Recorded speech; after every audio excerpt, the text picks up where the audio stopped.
Morning, everyone. I'm Matt Christensen, the State Health Officer and Commissioner of the Bureau for Public Health. This is our June 22nd meeting of the Medical Cannabis Advisory Board, and I'll officially call this meeting to order. Crystal, could you please conduct a roll call? Yes. You could just verify that you're here. Dr. Christensen, Present. Joe Deegan, Present. Jesse looks like he's connecting to audio. Jesse, are you here? I am. You guys hear me? Yes. Just doing roll call. Rusty, Present. Joe Hatton, Present. Dr. Berry, Present.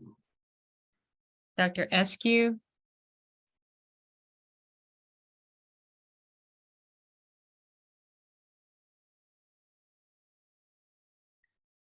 JJ Burnaby,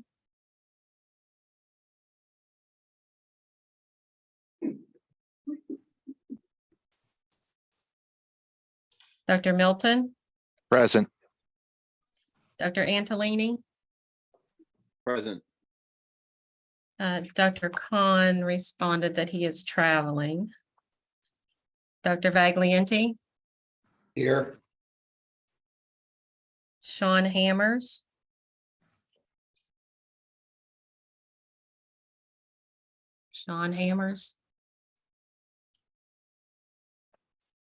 and Dr. Mitchell.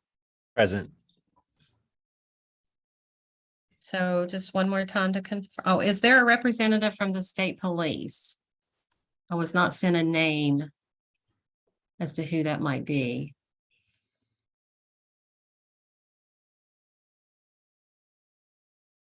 Hello, this is JJ Burnaby. I got on the call late. I'm not sure if I missed the roll call or not.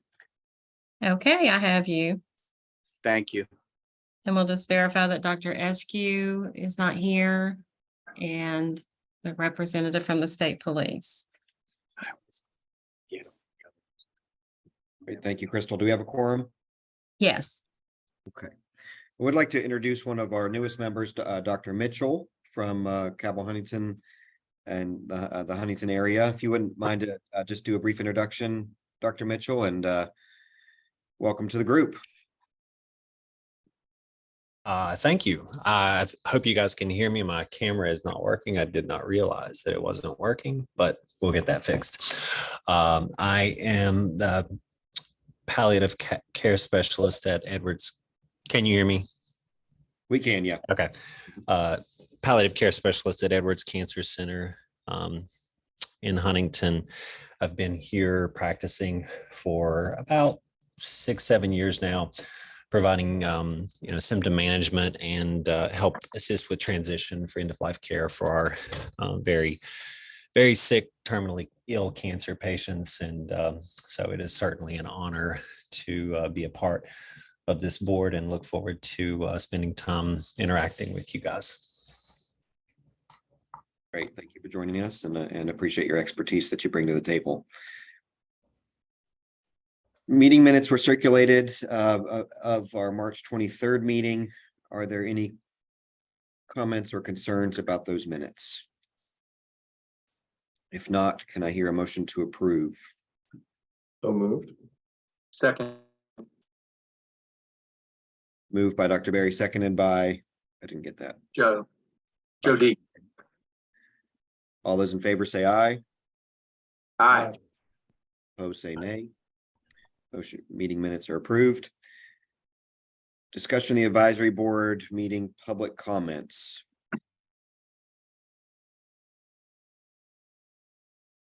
Crystal, do you want to provide a summary and overall kind of an overview of the public comments we got in the interim? Well, those were sent out by email yesterday. Let me pull those up if I can.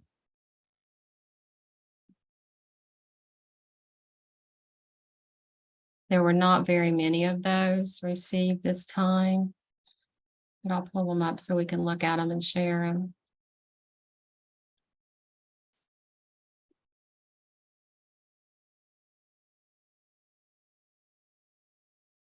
Did everyone receive them by email? Yes. Yes, I received mine. Okay, just making sure.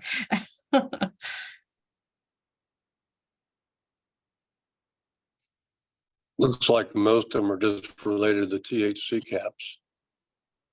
Just the continuation from the previous discussion.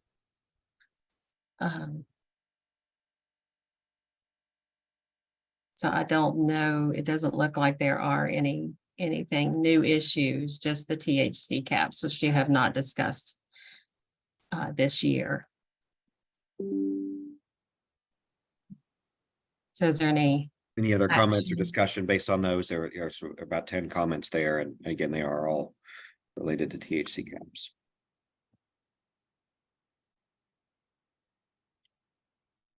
Okay, hearing nothing else, we'll move on to updates from the Office of Medical Cannabis and Program Implementation. Crystal?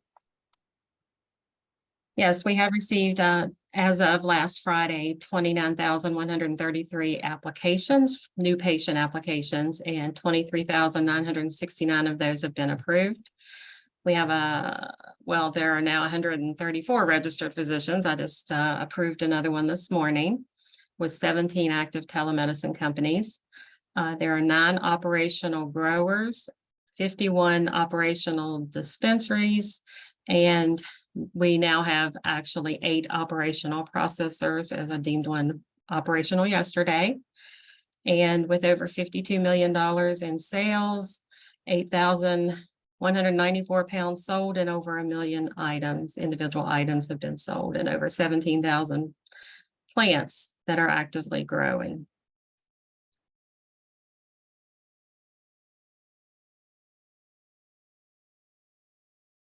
We also did some visits with, did a visit at a processor, a grower processor, as well as a dispensary. And in the past, when was that, Crystal? Maybe past 2 months, Yes, which was really helpful to see. And I think it would be something that would be helpful to talk with the Medical Cannabis Advisory Board about, is going out and seeing some of the facilities, both the dispensaries and the growing and processing facilities, to kind of understand the scope of the industry and what's been developing over the past couple years or so. And but any thoughts or comments on that? I know people are geographically located throughout the state, which might be difficult logistically, but any thoughts or feedback on that, either from Crystal or from advisory board members? I do have, this is Clark Milton. I do have a question. How do you identify yourself in presenting to a dispensary? Is there some formal way to do that, or is this just by introducing yourself and showing up at the door? I would recommend that you coordinate through our office. And we can arrange that for you as a visitor. Thank you. Great plan. Thanks. Yeah, and if there is interest on behalf of Medical Cannabis Advisory Board members, I think what we would do is Crystal would organize, maybe we would look at some geographically cited locations throughout the state to make it easier on travel time, so that we're not all doing it in Charleston or in the Eastern Panhandle, for that matter, for those of us in the southern part of the state. So maybe we could identify a few dates that are spread geographically that might work for people. If there's interest, this is just kind of a proposal. After seeing some of the facilities, it was really helpful for me to understand the scope of the work that they're doing and the processes by which they grow the medical cannabis, process it, package it, dispense it, and then ultimately sell it at the dispensary. Yeah, I agree. I think it's a good proposal. I agree as well. Okay, so why don't we, as opposed to having all of us reach out separately, why don't we ask Crystal to put together a couple sites or put together a plan, and you can circulate that by email with the group, if that works for you, Crystal, and then we can look at, maybe Charleston, Huntington area, maybe one up in the Morgantown area, one in the Eastern, maybe if there are folks out there. Yes, I'll do that. Okay. Crystal, back to you. Sorry, I took over your part. I thought you were done there. No, that's fine. We just want to give an update on the office. Since our last meeting, the Office of Medical Cannabis was invited to present about the program before the Joint Health Committee in April. And received a lot of positive feedback about the program and the information that was provided. This is the first time we had been able to give an update on the status of the program since the legislation was implemented. The update on our patient ID card approvals with staffing issues in the past, we've run 30 to 45 days with those turnaround times, and we do now have that down to roughly 2 to 3, no longer than 3 weeks of approvals, which of course has a domino effect in reducing the number of phone calls and emails to our office. So that's great. And then our staffing levels are continuing to remain consistent. We are up to, I think, 12 or 13 permanent staff members and still a crew of temporaries that are helping us stay up to date. And that is all I have.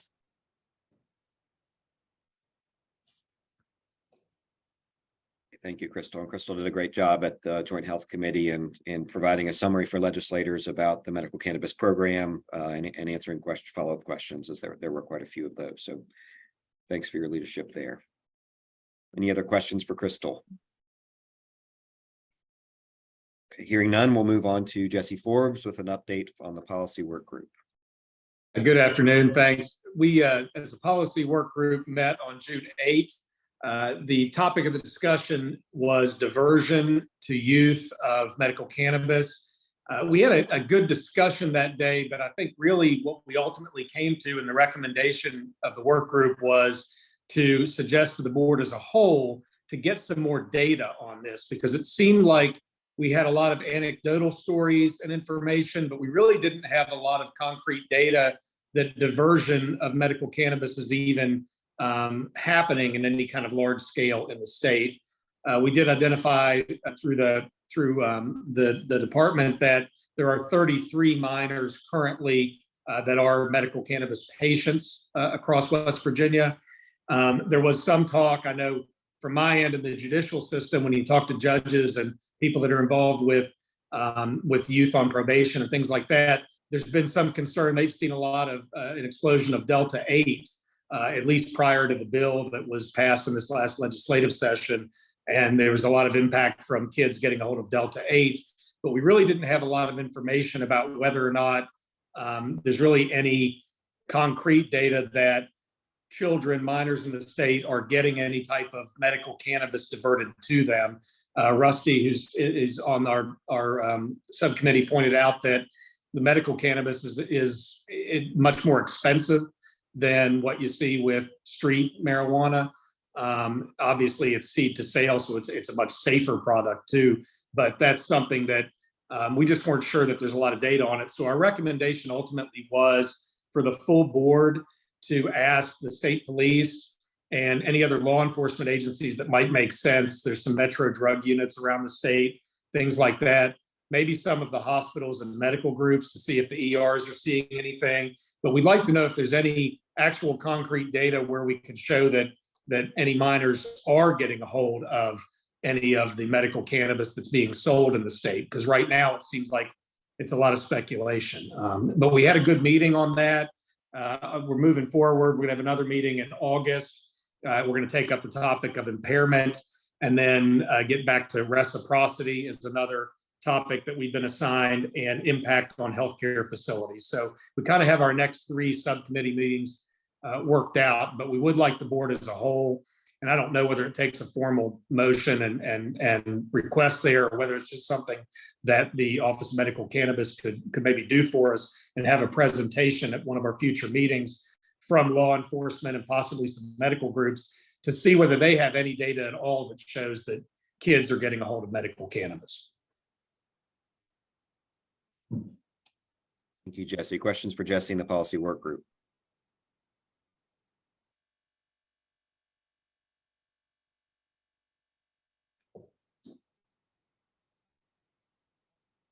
Doesn't sound like it. So I think, I have a few comments. I think that it's always going to be very difficult to sort out whether if a youth is found with the product, whether or just with a positive urine screen, where what the source is and whether it was medical or illicit, other than the packaging. And I think that's really where the if they're found with the packaging, would be something constructive that were specific enough that we could ask law enforcement.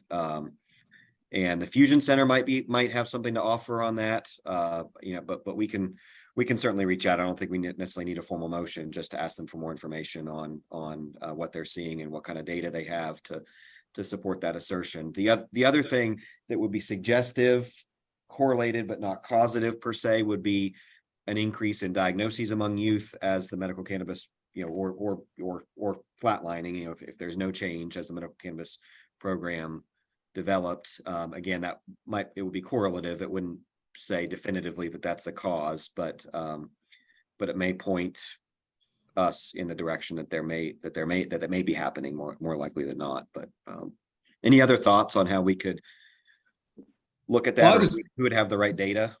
Just to follow up on that, we had kind of discussed some of that, and I think that all makes a lot of sense from the sort of almost from the medical standpoint.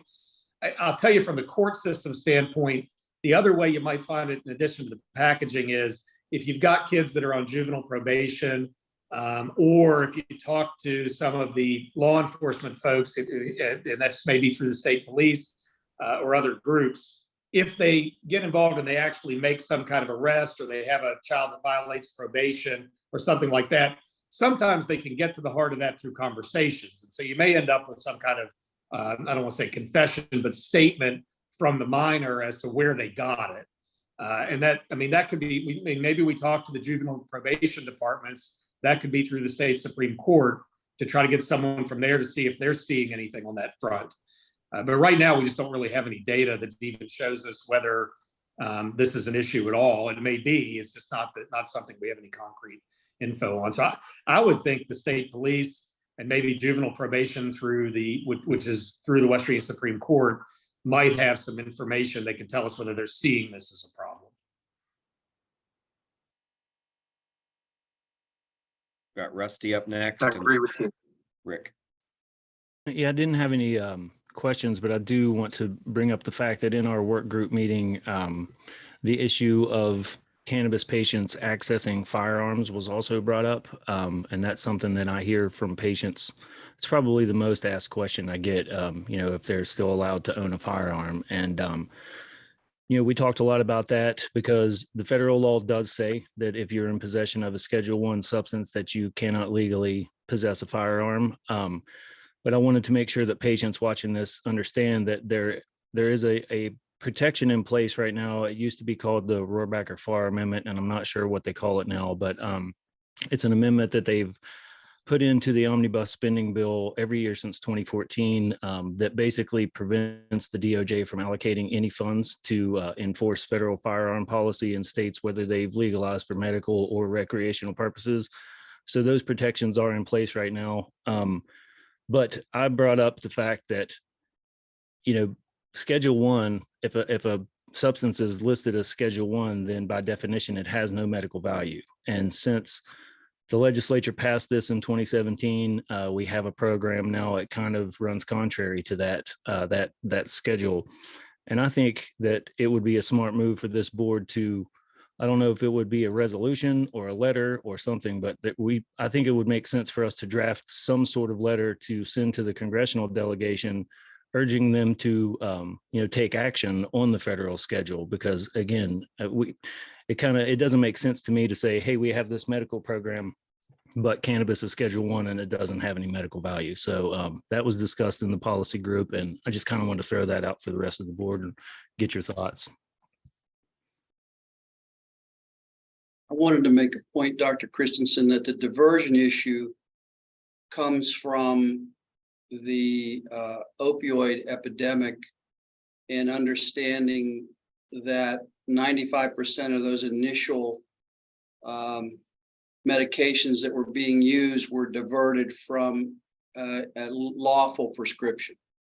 And so I think we, as a group, don't want that to occur with medical cannabis.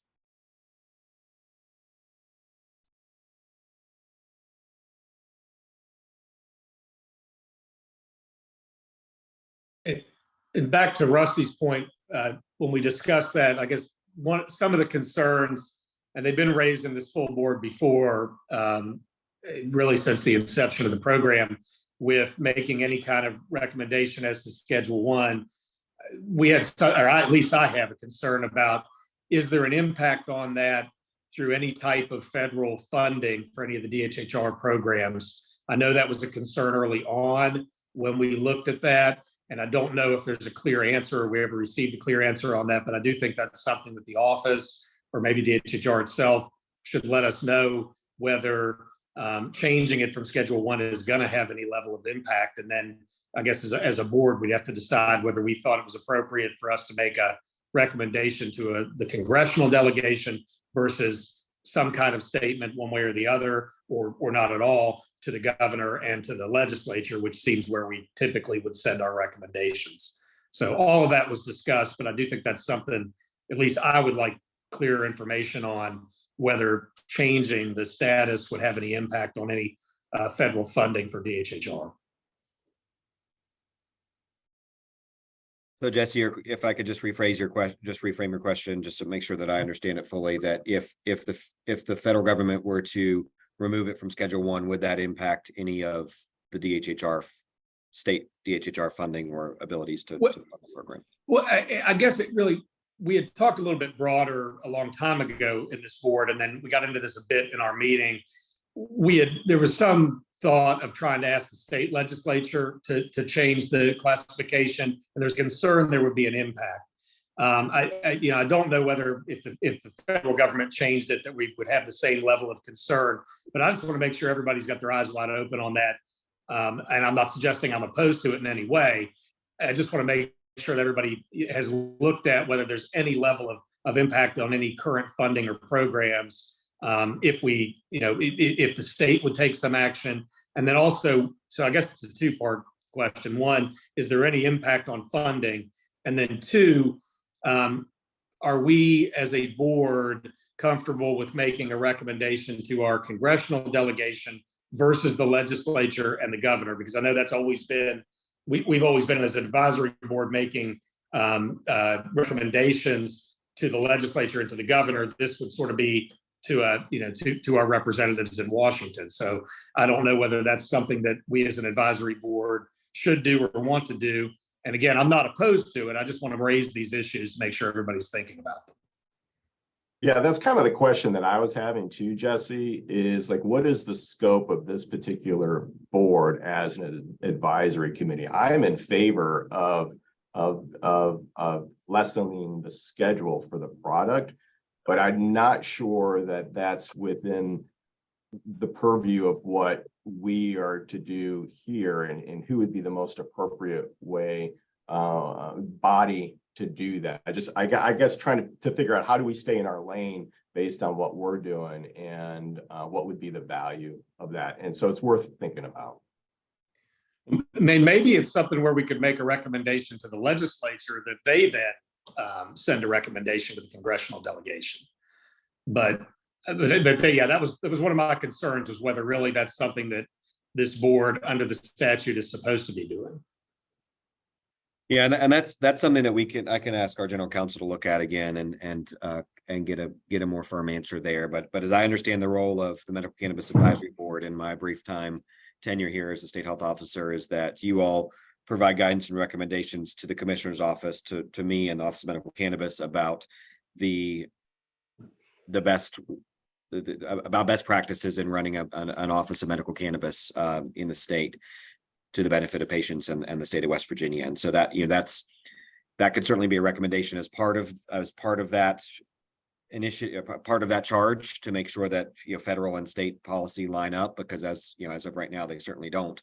So that creates a lot of uncertainty and creates some limitations on our ability to fund the research component, for example, of the Office of Medical Cannabis, and be able to understand if there are any public health implications, untoward public health implications, that to understand what they are and address them at their source. So why don't we table that one for the next policy meeting? I'll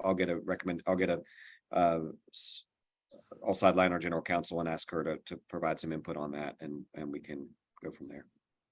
And just before we leave it, and I think that all makes complete sense. I just want to make sure, I think our role, at least the way I've always understood it, is in addition to providing recommendations to DHHR, we are to provide those directly to the legislature and the governor as well. Okay, thanks.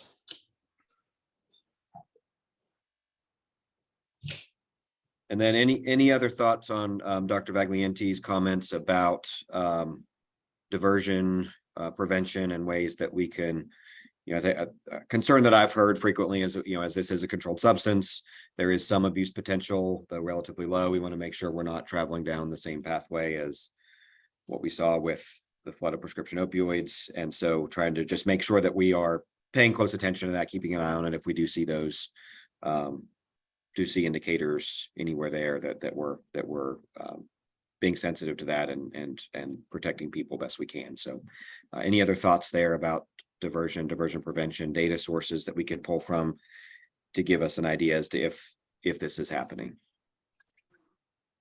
I'm just curious about the timeline as far as collecting that data. One thing I brought up during the policy work group, there has been a pretty big problem in West Virginia with youth getting a hold of the Delta 8 products and the Delta products in general.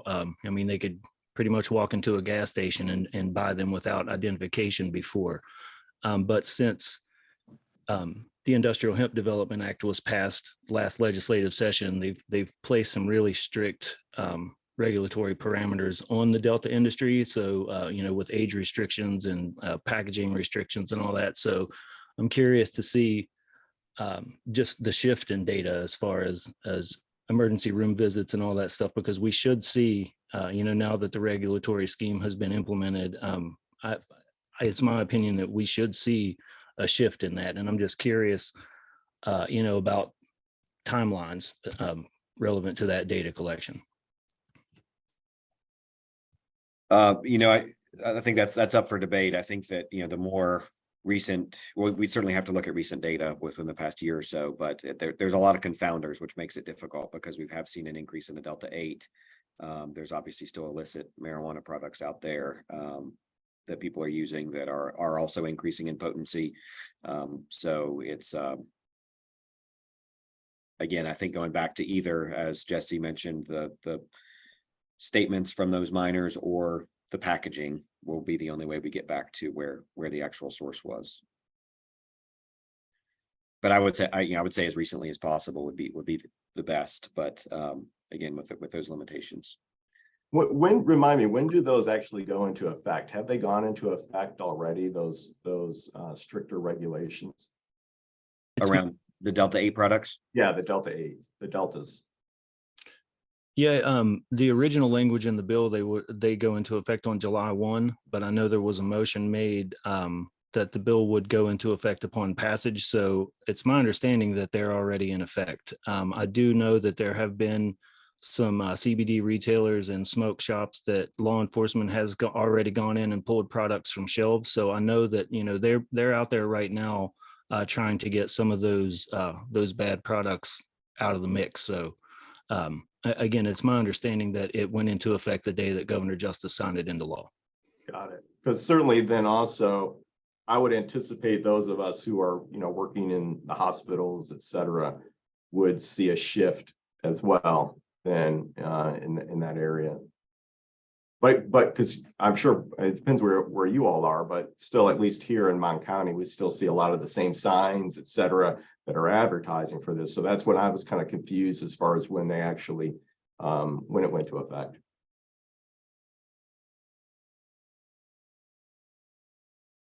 I think for Virginia, our general counsel's on. Virginia, would you be able to comment on the, there's two outstanding legal questions. One, when was Delta 8? When was the prohibition on the Deltas? When did that go into effect? And then the other one is about the role of the Medical Cannabis Advisory Board in submitting guidance, either up through the commissioner's office to the governor's office or to the legislature. Sure. So with respect to the Delta 8, are you talking about the legislation this session, Matt? Yes. Yeah, I'll have to pull that bill and look at the effective date. I believe it was effective 90 days from passage, if memory serves, and I think that one came through in March. So it should have been effective at the beginning of this month. But with respect to MCAB and the advisory role and where that plays in with respect to the legislature and the commissioner's office. So the MCAB's function is to advise the commissioner with respect to policy and things like that, and any rule changes that they feel are necessary. So there was a report mandated that MCAB provide, and that was to go to the legislature and the governor in 2021. Of course, that was before Matt and my time, and even before Crystal's time. So I don't know with certainty whether or not that was done. Happy to look into that. But that was really the statutory role of MCAB with respect to the legislature. So MCAB now exists primarily to advise the commissioner, and of course, work groups and undertake things they want to look at there. Hey, I'll just chime in that we did get, that report did go to the legislature, and we actually got it to the legislature early. I think we were supposed to get it within, if I recall, like 2 years, and we did it in a year or something like that. But I know that we sent a report to the legislature and the governor. So, One of the benefits of having been on here since the beginning. so Senate Bill 220 took effect, I believe, June 9th. I think that was the 90-day rollout. And the emergency rules have been filed to implement that. So you'll see action by law enforcement and tax department and all those folks over the next few months to go and roll that out.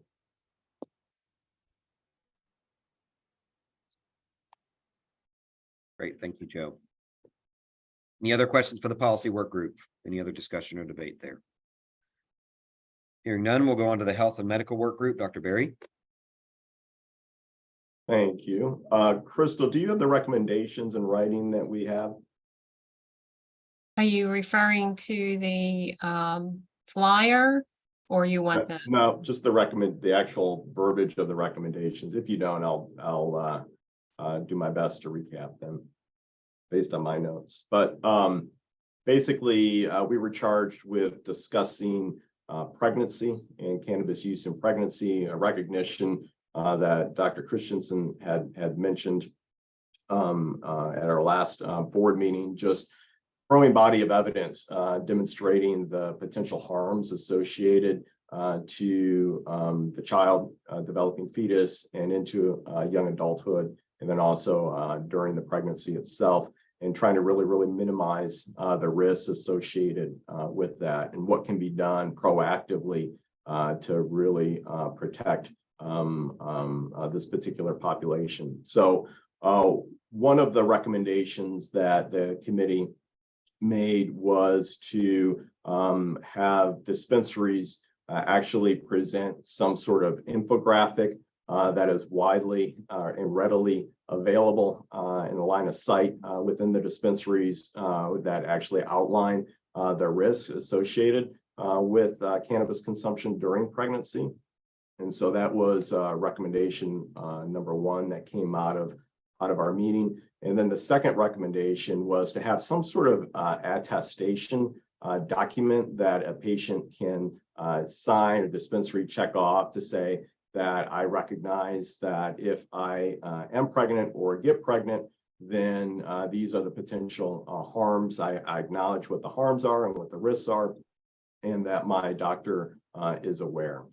So those are the two recommendations that we came out with unanimously from the health subcommittee. If anyone else who's on that committee would like to speak to it, feel free if I'm missing anything or want to fill in the gaps.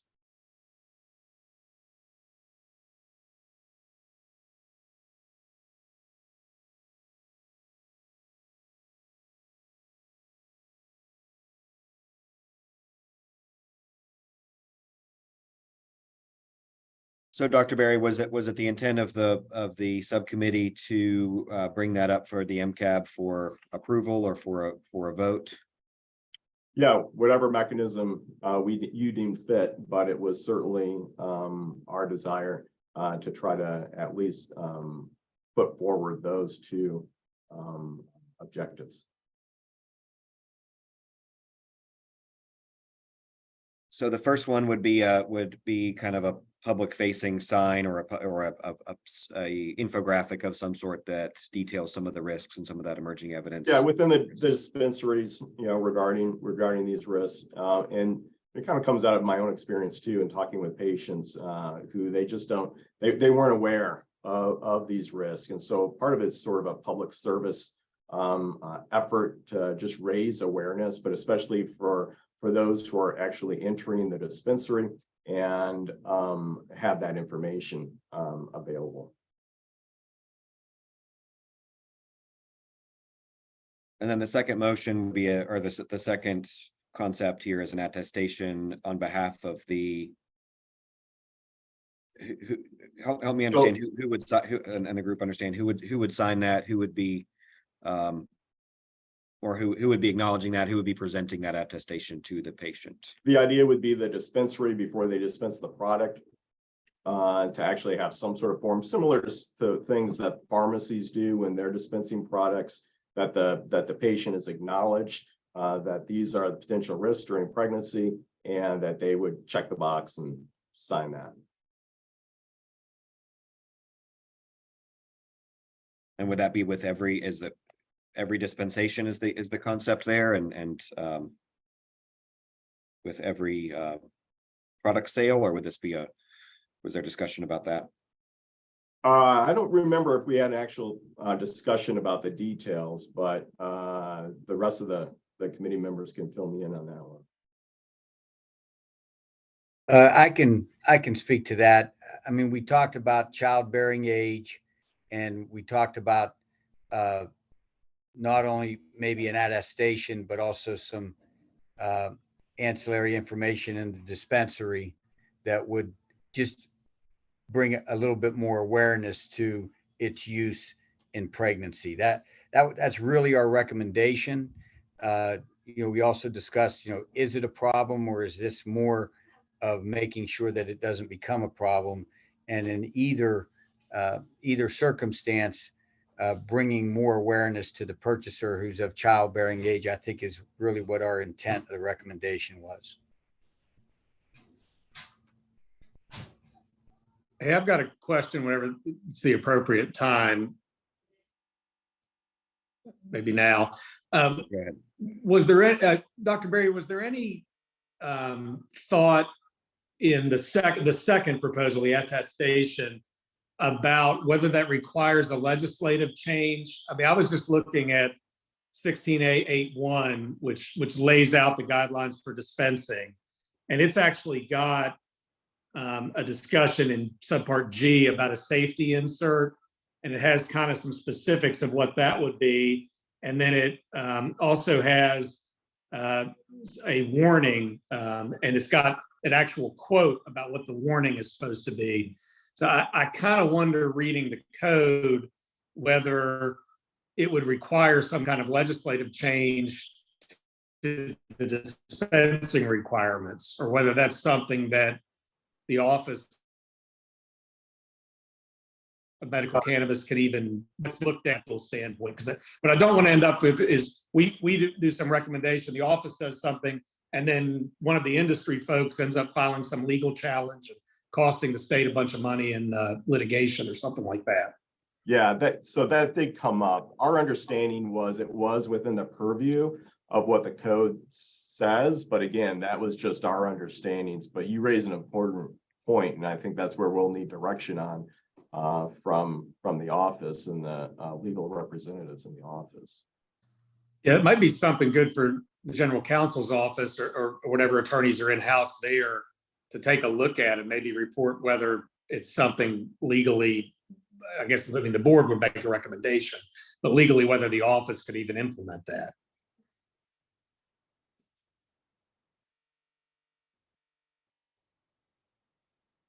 Okay, well, I think we can continue to discuss these items and I think we should bring them up one at a time if there is a motion by the policy or by the Health and medical work group committee. We'll need a motion in a second, then we can open it up for further comment or debate on that and get advice from council as to what the language would need to look like.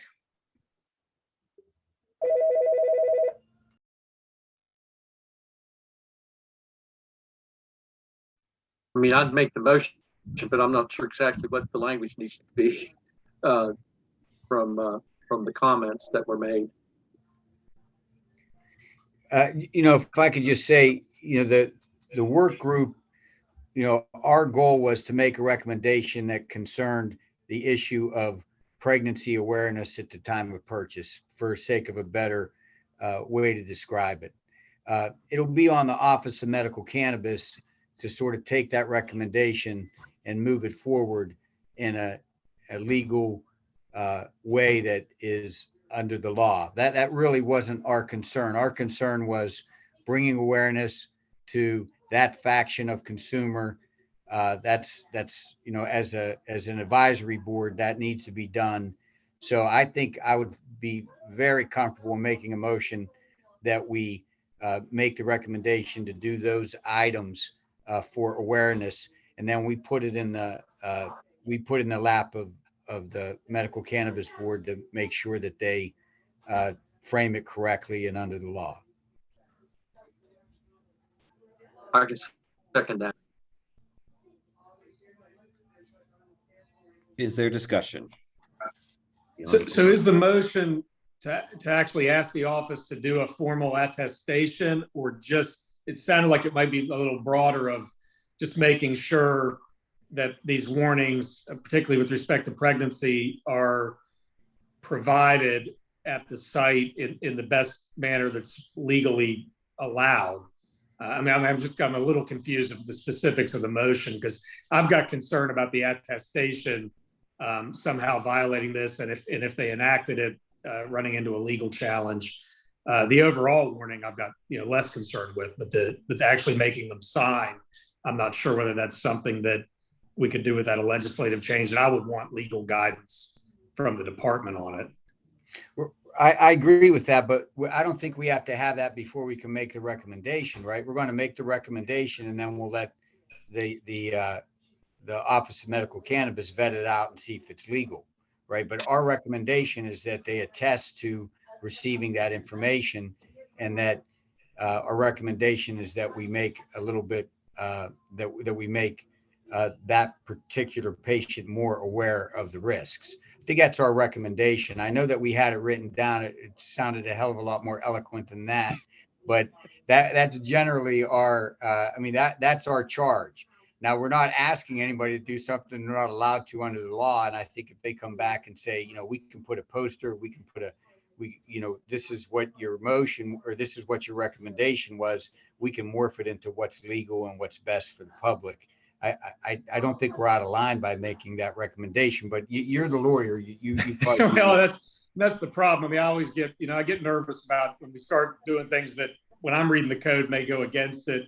I usually like some kind of opinion before, particularly, I know we're making an advisory statement, but before we vote on something that I don't want to be in a position where we're making a recommendation that, if they enact it, is going to cost the department or the state a bunch of money in legal fees. So I guess what I would ask is there a way to split this, and maybe we have 2 votes or 2 different recommendations? Because I'm all for the warning and making sure that information's out to the patient.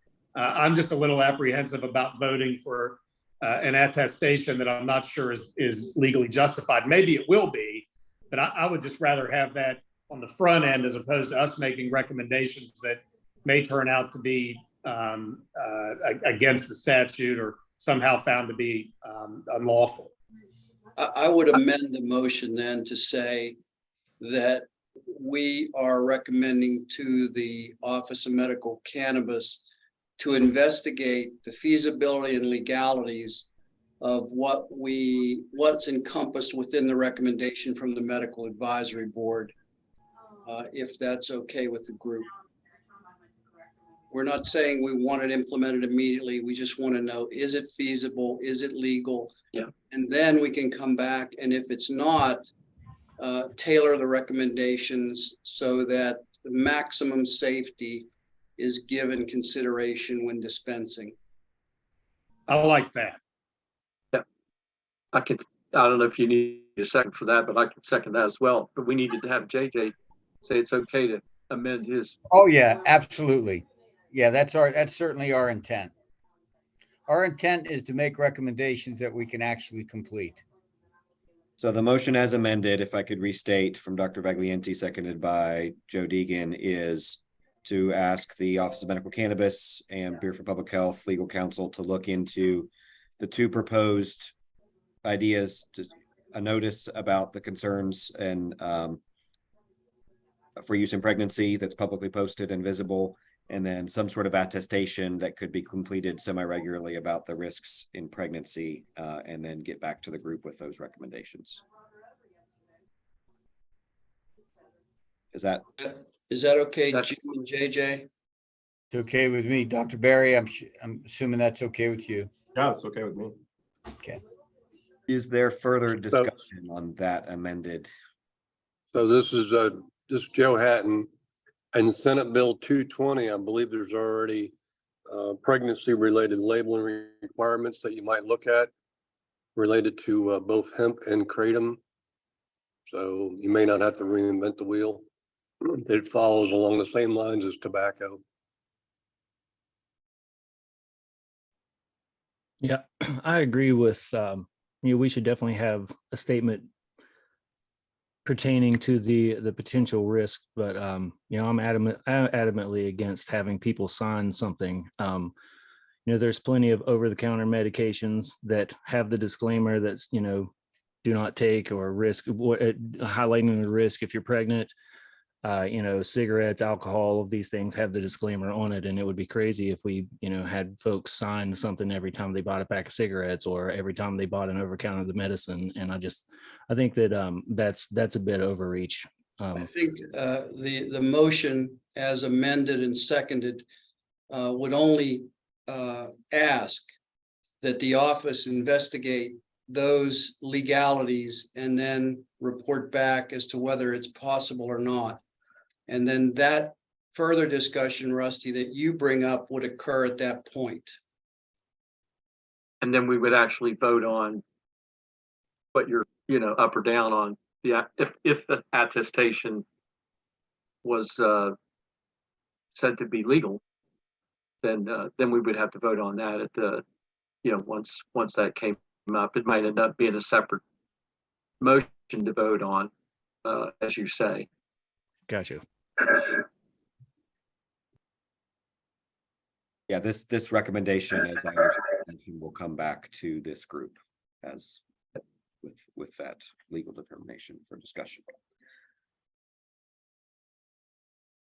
Any further discussion on that amended motion? Hearing none, all those in favor say aye. Aye. All those opposed say nay. Nay. Motion passes. We will discuss that internally and we'll come back, bring that back to the group. I'm gonna now hand it over to Crystal for instructions on public comment. Yes, if there are any members of the public that would like to have any public comments, just put your name in the chat. And comments are limited to 2 minutes per person.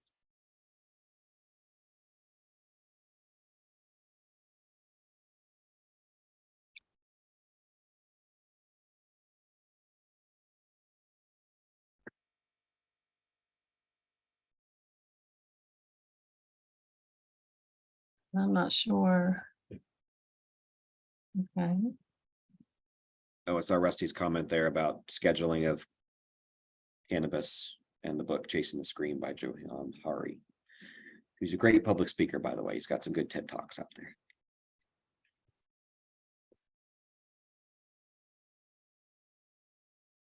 Any public comment?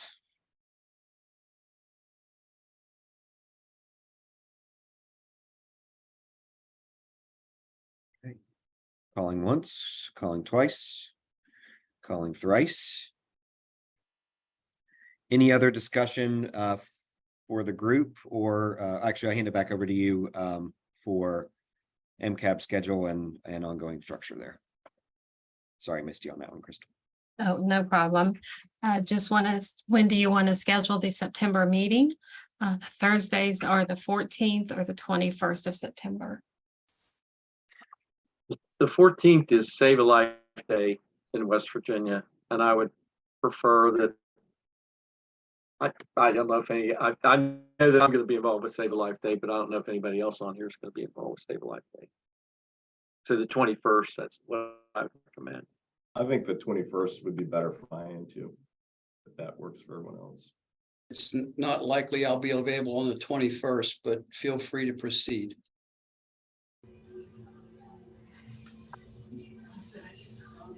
Anyone else? And stick with the same time, noon to 1. Okay.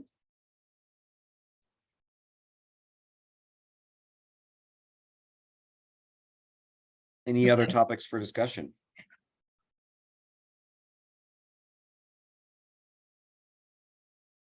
Hearing none, we certainly have some action items from the Bureau for Public Health side that we will get back, and Medical Cannabis Office of Medical Cannabis to get back to the group. Any other further thoughts, directions, interests of things that we need to run down? Hearing none, do you have anything else, Crystal? Just if anyone would like to, any of the members of the public on here, if they want to send an email to our medcanwv@wv.gov email box after the meeting, then they are welcome to do that.